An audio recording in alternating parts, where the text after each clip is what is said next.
that this fitna, persecution, is worse than killing. Ibn Taymiyyah says the only time Allah permits the taking of life is if there is a greater, if there's something greater. And because persecution is so heinous, Allah has permitted the taking of life. In other words, you can actually defend persecuted people and invariably might have to kill the people that are persecuting them in a war. But even the goal of the Muslims was always prisoners. But Allah subhanahu wa ta'ala says, وَأَقْسِطُوا, be just. إِنَّ اللَّهَ يُحِبُّ الْمُقْسِطِينَ. Allah loves just people.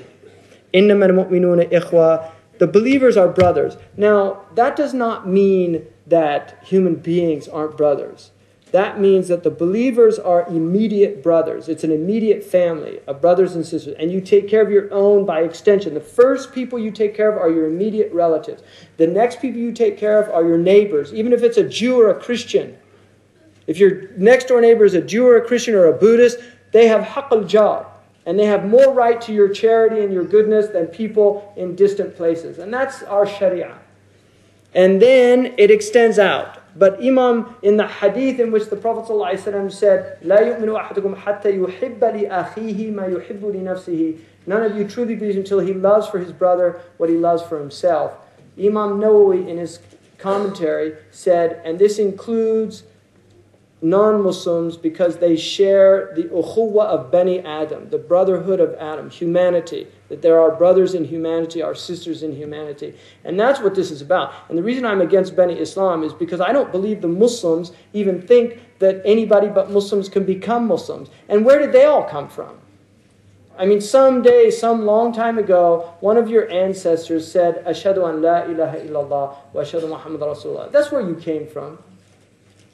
There was a time when there was only one Muslim on this earth, and then two, and then three, and then four. But I really think Muslims don't believe it. I mean, I've met so many Muslims that have asked, you're a Muslim? You weren't born a Muslim? Why did you become a Muslim? You know, as if it was some really great challenge to actually believe that this is a revelation and it's actually true and the Quran is true. I mean, it's hard for a lot of Muslims to conceive that. Why would you want to become Muslim? Non-Muslims, they tell me, I hate organized religion. I said, that's why I became Muslim. This is the most disorganized religion on the planet. If you don't like organized religion, Islam is the religion for you. And then Allah subhanahu wa ta'ala says, وَاتَّقُوا اللَّهَ لَعَلَّكُمْ تُرْحَمُونَ. And then have taqwa in order that rahmah, grace might descend. يَا أَيُّهَا الَّذِينَ آمَنُوا لَا يَسْخَرْ قَوْمٌ min qawm. Let not one people mock another people. Now in usul, the umum, whenever you have ta'meem, when you have a prohibition, a nahi, that's followed by a indefinite noun, it means everybody. So Allah is saying, do not mock anybody, because they might be better than you. Maybe not in the state they're in now, but down the road they might be. So don't mock people, period.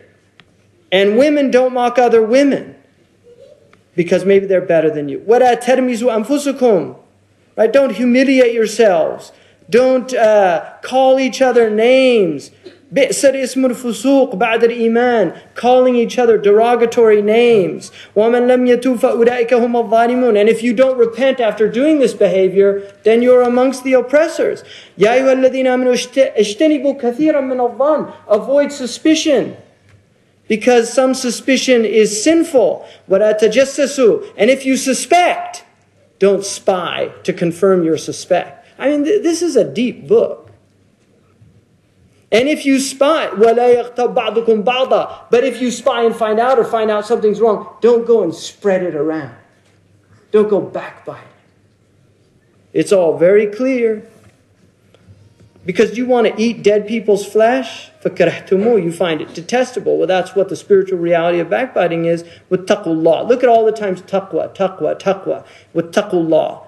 Right? Take this seriously. Inna Allah tawwabur rahim. He'll forgive you. You can make tawbah. Once you realize you've been doing these things, just stop doing them. Turn back to God. That's all the Quran is saying. Just stop doing them. And then let's sum it all up. Surah Al-Hujurat. Ya ayyuhan nas. Once Muslims do this, they're ready to go out and call humanity. If you don't do any of that, then you're not ready to talk to anybody. But there's the prerequisites. That's how you behave in your hujarat. Once you've done that, you're ready to go out and say, Ya ayyuhan nas, oh humanity, don't you remember you have a God? He created you from a male and a female. He made us pluralities of nations and peoples. Li nata'araf, so that we can lita'arafu, to know each other, not to hate each other, not to despise each other, not to kill each other. He did this in order for us to know each other. Let's stop doing this madness. Inna akramakum indallahi atqakum. And the noblest of you, the most generous, the highest in God's estimation, are the people that actually practice this. Assalamu alaikum.